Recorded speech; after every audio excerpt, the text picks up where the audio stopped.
Oameni buni! Salutare, oameni buni! Scuzați-mă, aveam zoom-ul la maxim. Eu sunt George și bine v-am regăsit la un nou episod din George și Provocări. Sebi va încerca să sară de pe cotețile de porci. Să-i urăm succes! Haide să te vedem! Hai! Speed! Sări! Hai! Să te vedem! Woo! Deci îl vedeți că a sărit. Și a cam reușit. Ok, oameni buni, vă voi arăta niște animale domestice. Uitați porcelușul. Pare că e bistreț. Porcelușul meu, mă zi.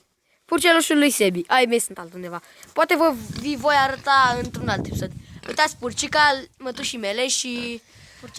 Purcelul nu se prea poate vedea în spatele cotețului. Puteți vedea, purcica e scroafă, vrea toată atenția. Uitați roșcatul că iese.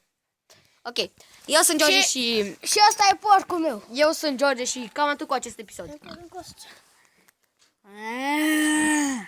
Face pe zombie. Ăsta e Ok, porcul meu. la revedere, porcișori. Guit.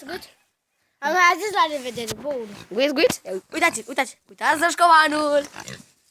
Să nu mâncați telefonul că v-am belit.